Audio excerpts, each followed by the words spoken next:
Okay, guys, so I wanted to touch base with you and make sure to give you insight that I have provided feedback and grading on your NGO applications. So please make sure to go into your submission and physically see. You should have been pinged that you received feedback from me, so you can go back in and you can read that feedback. I've tried to give extensive detail as to where we needed to see improvement. So really quickly, what I wanted to do then was to give insight as to where I am seeing some of the biggest mistakes or maybe misconceptions as far as um, the application process overall. So first and foremost of what I did notice is that some of us, maybe it was because we panicked and we realized that this was due and we didn't maybe spend as much time as possible on it, or maybe we missed the overall kind of goal of what the project was. Again, go back, read directions, watch the overview video. I did post that for some of you as feedback in my comments of your submission. But again, some of you went out and very closely mimicked or pretty much put a NGO or an organization that already exists. That's not the goal, right? The goal is to go out and maybe look at things, look at organizations or nonprofits that you like a topic in, figure out maybe where they're specifically focusing in on or what they're doing, and then try and see if you can come up with something that is unique based on that topic or that theme, right? The goal again is not to take the language from those websites and organizations or even national or international organizations and plop them into here. That's plagiarism, right? So that's not the goal here. That already exists. That's not what we're trying to do. You are trying to create an NGO based off of an urban ecological theme that we're going to cover in class. Now, again, remember, you may flip through the table of contents in the book and realize, hey, I like nature and urban environments and mental health. Great. You may have to fast forward to that chapter to look at some of the terminology, some of the research, some of the things to get the creative juices flowing, so to speak.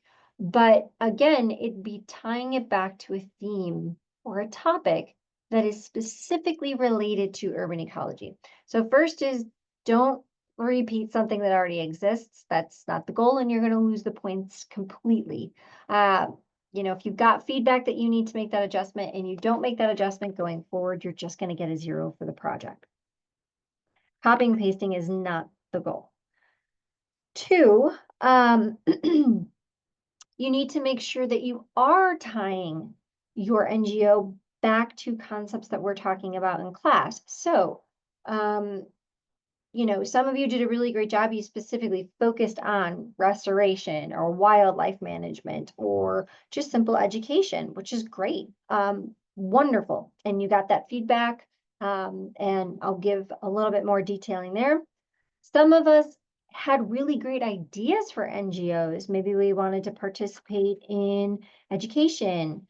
Maybe we wanted to assist in food outreach. Maybe we wanted to assist in babysitting clinics. Maybe we wanted, but how does that tie back to, how does your NGO tie back to, again, a theme or a concept in urban ecology, right? It's not just simply pulling anything out of the air that you would want to make a nonprofit on. It's related back to, again, the course. And there's lots of really clever ways that I saw in some of these applications. And, if that's a struggle where creatively I just can't figure out that connection point, find some time, meet with me, and I guarantee we can quickly come up with a few ideas. The other concept is go to the textbook's chapter, breakdown of the table of contents and see if you can make a linkage there, right? Maybe you can find something that is just easily connected there. So that's the second thing. The third major thing that I saw, um, too many things too soon, right? You are just starting an organization. There is going to be so many things that, again, I'm not worried about you worrying about. But if I'm trying to solve air pollution, water pollution, provide access to sustainable energy, there's there's no way any one organization can do that. Now, if you are specifically just wanting to talk about environmental activism and you want to specifically work with a subset of a population, or you want to just do education in that space and you're providing pamphlets about those things, sure, that is one aspect of it. But you're not going to solve all of those things. Um, you know, the city can't even do that well, right? In combination with national level, international level, right? So we've got to be somewhat realistic in, I guess, this, make believe NGO application. That again, that's the goal of the project. I want to see how well you're thinking through the strategy of your approach here. So when we're looking at things like, my objectives, what are things that if you were starting something new, right, that you think you could do? If you want to just focus in on air pollution, that's great. Then pick things like, maybe I just want to do some research into this area. Maybe I just want to try and reduce air pollution within a given area, right? Or maybe I want to reduce, number of asthma patients needing to take trips through the ER by providing information about, urban air quality. I don't know. And again, I, I don't want to see 25 applications on that.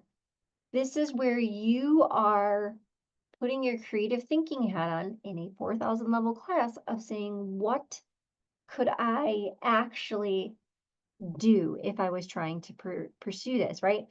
You know that if you are a college student, you may have done this before to yourself and you've taken on too many classes and you didn't do well in any of them because you can't retain all of that information, right? So in some of the feedback I provided for you, maybe that was what I told you. Let's narrow in our scope a little bit, right? Ways you can help to narrow in your scope. Go down to the geographical area, the target audience. Get really, really hyper specific here. If you're just saying, I'm going to help Dallas, that that alone, even if your objectives and your overall program is very specific, Dallas is a big area, right? So again, this is where now as you're moving into your strategic plan, those details are going to become really important. You have to give me the justification. Truthfully, the more narrow you become in your approach, the fewer number of people you want to impact, the fewer number of educational programs, the fewer number of different outreach events you want to have. That is a better thing. I don't want to see that you have thousands of different things you're trying to do at once, because if I'm going to give you funding, right, I'm going to be asking how in the world, there's no way they're going to be able to do all of these things. They just need to do better organization and think through what they're really doing. They've got too many lofty plans, and I'm not going to see any actual impact. I want to make sure my money, my time goes to an organization that's really thought out what they're going to do here. And again, smaller, more narrowed approach, because again, your objectives could simply be in year one, I just want to do a research impact study. In year two, I want to affect 2 different green space areas. In year 3, I want to plant 4 different gardens to help introduce, concepts about food insecurity in urban areas. Those are very small strategic, right, objectives. And then those objectives make it a lot easier when you're coming down here and you're telling me, what are the goals, right? So again, now get really hyper focused on the number. How many kids? How many outreach days? How many food pantries? How many food pantry days? What are you going to evaluate and assess? Are you going to use surveys? How are you going to collect the data? How are you going to let me know that, again, at the end of my cycle of funding as a funder, I'm going to want to see, what did you do, right? There's no such thing as a free lunch. We want to see, what did I give my money to? That's a good thing, because if you report appropriately, right?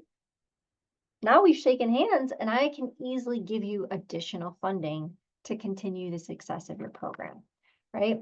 So again, your impact goals and your success metrics, right? This is where you want to become very narrow. Ways you can become narrow: lower your objectives in vision and scope, lower your geographical region, right? And again, the biggest thing here is, am I playing in an NGO space that is tied back to an urban ecology theme? That's the biggest one. So, things to consider, right? Go back in, look at that feedback. I have now opened up the strategic plan overview video, because basically you're taking the feedback I gave you in that application, and now you're going to put together, right, your NGO strategic plan. Then the last thing you're going to do is you're going to put together the final pitch presentation to get you that funding. So I wanted to make sure to post this for you. I will also be working backwards on your previous discussion posts and getting those grades in too. But again, the biggest thing is, keep on the train. I didn't want you to lose thought. We're in the next week, right, of making sure that we're getting that strategic plan done. So with that being said, most of you will see, and it should be well noted, that if you are unsure of the feedback, if you're like, Dr. Varga, I missed the mark, you also have to be honest. Did we do it at the 25th hour and we just threw something at the wall and hopefully it's stuck? Reflect on these things, because the strategic plan now, we need details, right? We need a further development of this application. If you are lost, confused, not sure of the feedback, not sure where to go next, reach out to me. Shoot me an email. Maybe it's just a simple question that you can ask me based on that feedback. But if we're completely lost and we've got to start all over again, reach out to me and let's schedule some time. Okay, that is it. I just wanted to touch base with you and make sure this gets to you ASAP. And again, great job. I'm excited to see where this goes for you guys.